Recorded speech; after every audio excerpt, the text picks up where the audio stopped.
Hawaii is known today as America's paradise: beaches, volcanoes, sunsets. But what if I told you Hawaii was once an independent kingdom ruled by its own monarchs, until the United States overthrew its queen? This is the real story behind how Hawaii became a US state, a story of power, money, a secret coup, and a queen who fought to save her nation. Welcome to Hidden Chapters USA Today. We uncover the events that transformed Hawaii from a sovereign island kingdom into the 50th state of the United States. This journey is dramatic, emotional, and deeply controversial, and the truth behind it is rarely told. For centuries, Hawaii was a thriving Polynesian kingdom. Its people had their own customs, language, spiritual beliefs, and a highly structured society. In 1810, King Kamehameha the Great unified all the Hawaiian Islands into one nation, the Kingdom of Hawaii. Under his rule, Hawaii became a respected power in the Pacific. European explorers, traders, and missionaries soon arrived, bringing Christianity, Western schools, sugar plantations, and new political ideas. But they also brought something else: growing foreign influence. Throughout the 1800s, American businessmen saw Hawaii as a gold mine. The islands were perfect for growing sugar, which was in huge demand. American sugar planters established plantations, made enormous profits, and slowly gained political power. With time, many of these businessmen began influencing Hawaiian laws, pushing for treaties that favored American trade. Their influence grew so large that they formed an elite group known as the Big Five, companies that controlled most of Hawaii's wealth. But this rise of American power came at a cost. Hawaiian leadership was losing control of its own kingdom.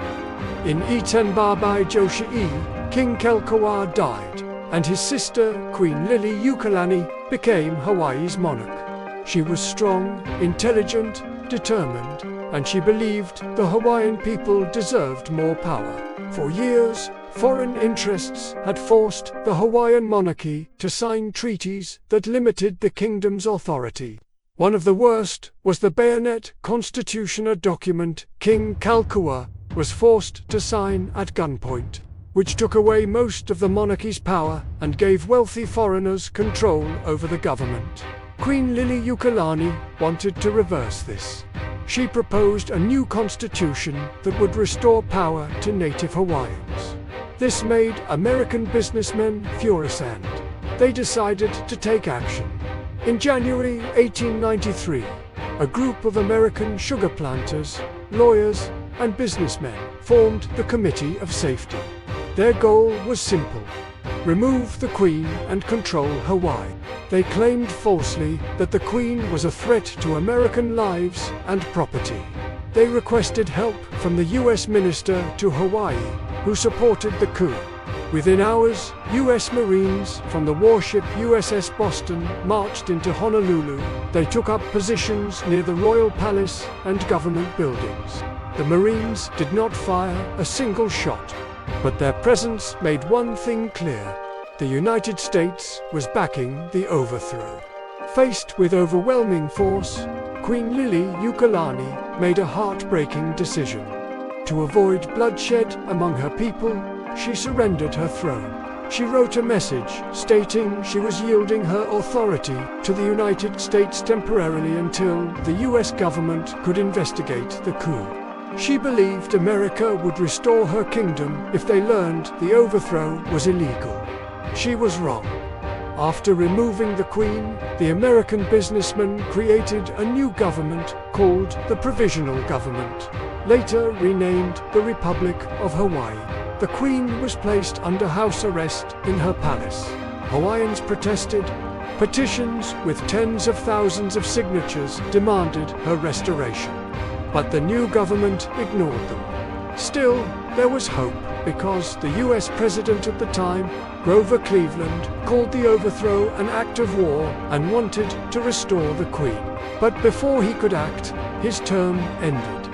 The next president, William McKinley, strongly supported annexing Hawaii. The Queen's chance was gone. In 1898, during the Spanish-American War, the United States wanted Hawaii as a strategic naval base. Without any vote from the Hawaiian people, the U.S. Congress passed the New Lands Resolution, annexing Hawaii into the United States. The Hawaiian Kingdom was gone. In 1900, Hawaii officially became a U.S. territory. Decades later, in 1959, it became the 50th U.S. state. More than 100 years after the overthrow, the United States government formally apologized.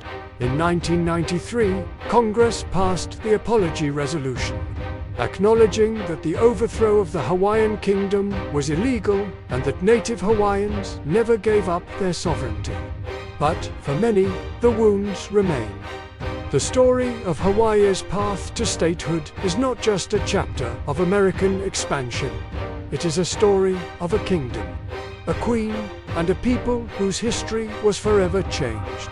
If you learned something today, subscribe to Hidden Chapters USA for more untold stories of American history.